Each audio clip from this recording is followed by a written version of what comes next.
Hi, I'm Ava. I want to tell you about my tricky relationship with my mother-in-law, Sophia. She always seemed to make things hard for me. Sophia had old-fashioned ideas and never really liked me. For a while, my husband William and I lived far from them, so Sophia couldn't bother us much.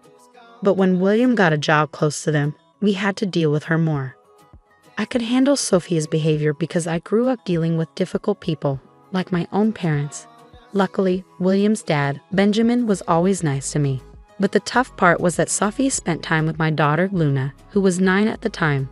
Luna loved her grandparents, and they were the only ones she knew well. Since I didn't have contact with my own parents, even though Sophia and I had our issues, I put them aside for Luna's sake. I wanted Luna to have a good relationship with her grandparents. William also cared about family a lot, so I couldn't just cut Sophia out of our lives. Luna enjoyed spending time with her grandparents, but Sophia still caused problems sometimes. Sophia kept criticizing Luna's diet, saying I wasn't feeding her right. She thought Luna needed more nuts for protein, but Luna was allergic to nuts, and even their smell made her sick. I told Sophia this many times, but she wouldn't listen. She said Luna needed to eat nuts to get over her allergy and called me a bad mom. I knew you'd say this, Sophia. We talked to the doctor, and Luna's meals are balanced. Skipping nuts won't hurt anyone, but it could make Luna really sick, I told her. Even after explaining and listening to the doctor, Sophia didn't change her mind. She thought exposing Luna to nuts would help her allergies. I was tired of arguing with her and tired of being called a bad mom. Sophia even tried to get Luna to eat nuts, but Luna knew better and always said no. Feeling more and more worried about what Sophia might do, I decided to talk to William about it. I'm really concerned about leaving Luna alone with Sophia. I'm afraid she might give Luna foods she's allergic to, thinking it will help her allergies, I told him. Don't worry so much, Ava. My mom might have old-fashioned ideas, but she knows her boundaries. And Dad is always there to step in if things get out of hand. Luna loves being with her grandparents, and we can't just stop her from seeing them, William said, trying to reassure me. But Sophia keeps ignoring Luna's allergies. I'm genuinely scared for Luna's safety whenever she's with them without me. We need to talk about this. I can't keep worrying like this, I insisted. Relax, Ava. There's no need to stop Luna from seeing my parents just because of this small issue. Luna loves being with them, you know? And if you're worried about Mom, I'll talk to her. She'll listen to me, William assured me. His words made sense. Luna really enjoyed being with her grandparents, so I couldn't bring myself to stop her. If Luna had ever said she didn't want to see them, I would have respected her decision. But I didn't realize that even William couldn't change Sophia's behavior. Things came to a head at Luna's 11th birthday party. Benjamin and Sophia were invited, and they said they'd come. Sophia seemed really excited, which made me uneasy, though I didn't know why. When they arrived early, it surprised me because Sophia usually avoided being around me. She gave Luna a big present wrapped in birthday paper and said, "Happy birthday, Luna. Here's your gift. Grandma got you something really special." Luna thanked Sophia, and then Sophia said, "Wow, that's a big gift. What's inside, Grandpa?" "I have no idea, Luna. Grandma chose it, and she won't even tell me what's in there. We'll both find out when you open it," Benjamin said.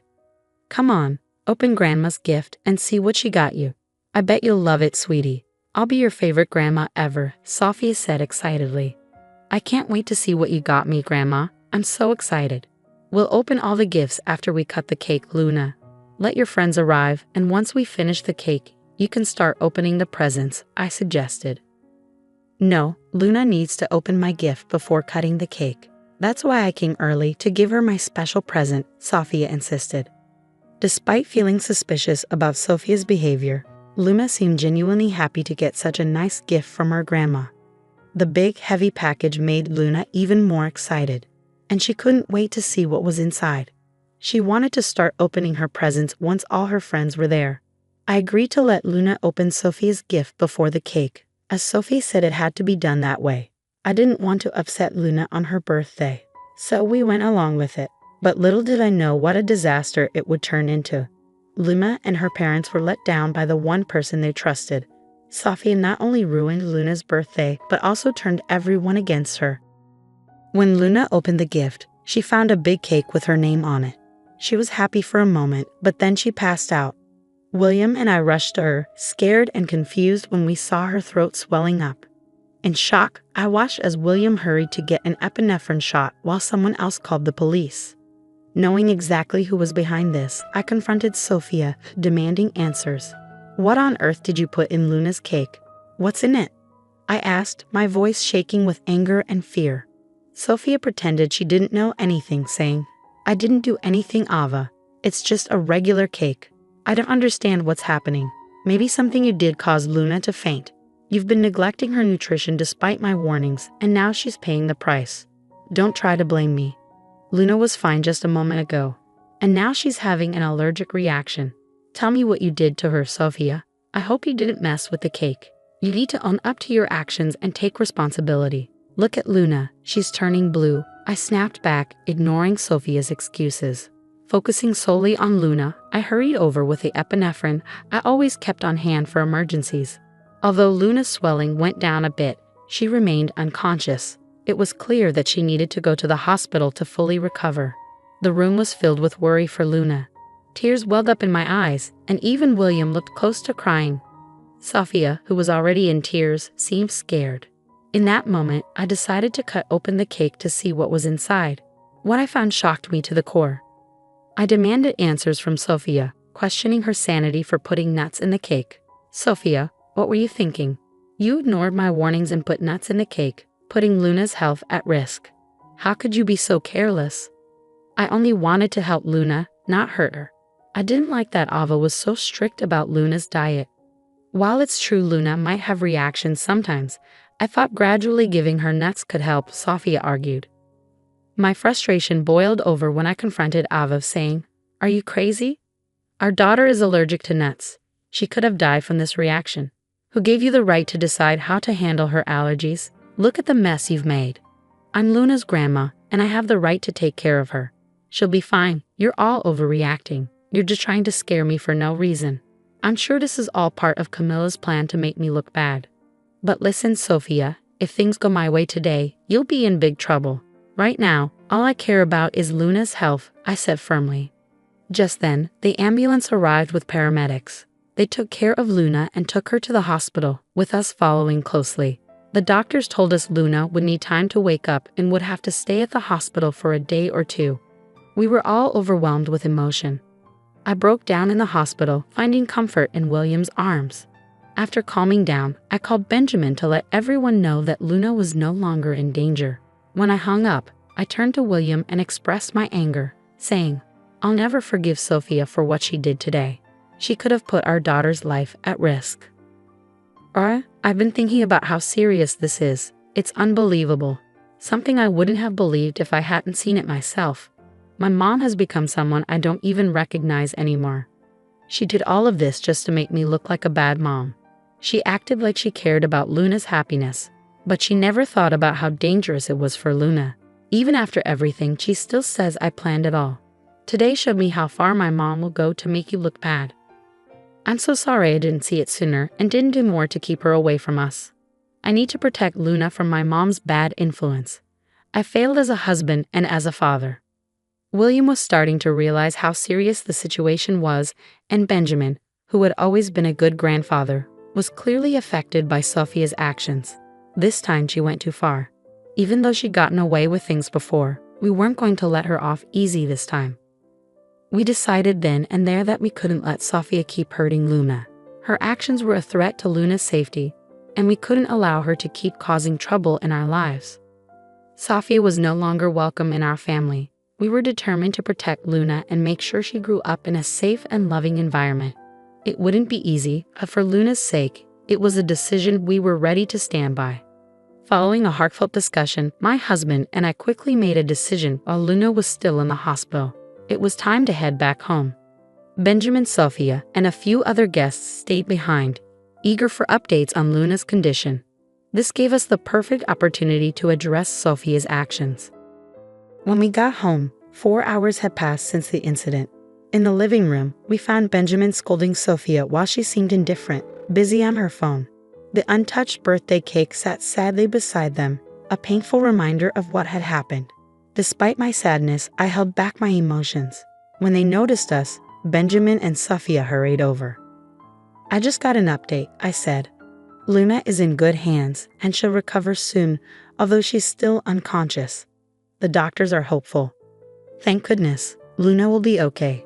I was so worried, but it looks like everything's fine. It wasn't even a big deal. Luna will be fine, and her nut allergy will go away soon, Sophia declared. In that moment, William unleashed his anger on Sophia, scolding her for everything she had done. Benjamin joined in, expressing his disappointment, and the guests, visibly shocked, stared at Sophia with disapproval. I, too, was filled with rage. I've had it with you, Sophia, I declared. We've given you so many chances to change. Even after your actions put my daughter in the hospital, you show no remorse. This is it. You will never be allowed near Luna or our family again. You're banned from this house. You can't tell me where to go. Your son won't cut me off for no reason. I won't let you keep me from my granddaughter just because we don't agree on how to raise her, Sophia shot back. No, Mom, William replied firmly. You're not welcome near me or my family ever again. Dad can come here anytime, but not you. He's the only sensible grandparent Luna has. He's done his best to keep Luna safe. But today you put Luna in the hospital and acted like it was the right thing to do. I can't let someone so heartless be around my daughter. Sophia couldn't believe her own son was turning against her.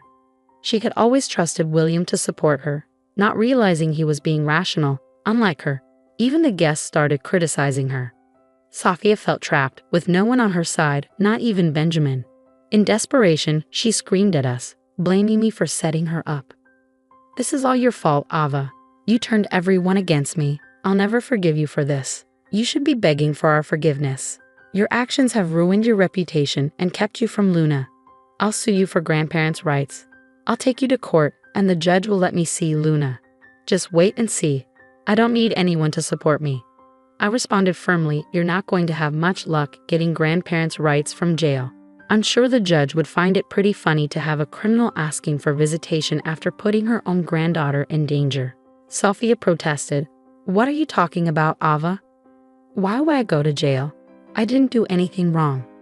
Didn't do anything? I shot back. What you did is a crime, Sophia. You can be arrested for knowingly exposing a child to allergens. It's considered a form of poisoning. Maybe you didn't realize it, but William and I did. We've already called the police on you.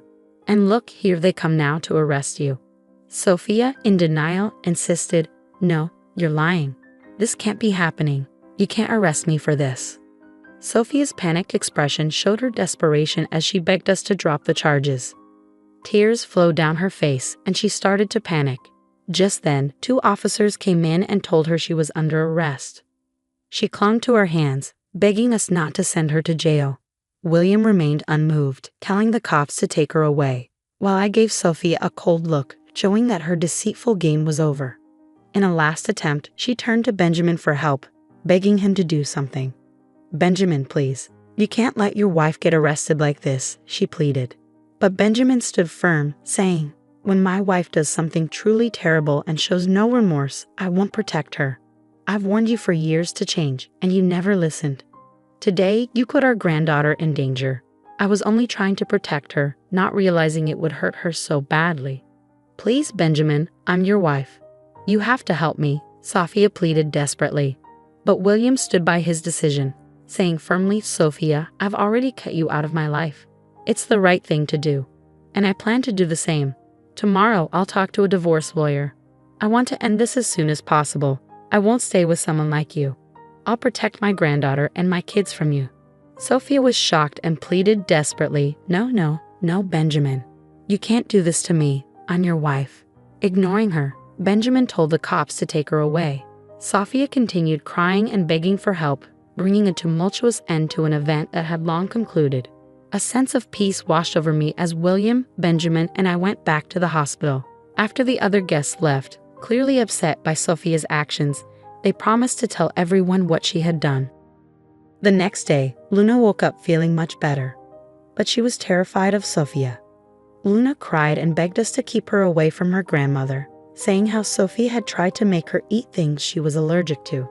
To help Luna deal with her feelings, we got her a therapist. At the same time, William and I started going to therapy together to work on our communication as a family. Having Benjamin's support was really important for all of us.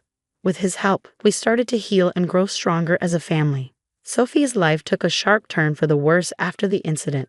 Her actions caught up with her, and she faced serious consequences. Once her own family found out what she had done, they scolded her and cut ties with her. Even her friends were disgusted by her behavior and stopped talking to her. With no one to turn to, Sophia found herself in a desperate situation, begging everyone for bail money. But she didn't get any help, and Benjamin filed for divorce the next day. Sophia was served with divorce papers while still in jail. Receiving the divorce papers in her cell sent Sophia into a fit of rage. In the following months, Benjamin was able to get a quick divorce, taking advantage of state laws. With the police report as evidence, our legal case against Sophia moved forward. Despite the expectation for Sophia to cover Luna's medical expenses, her financial struggles resulted in a lengthy prison sentence as the judge ruled against her.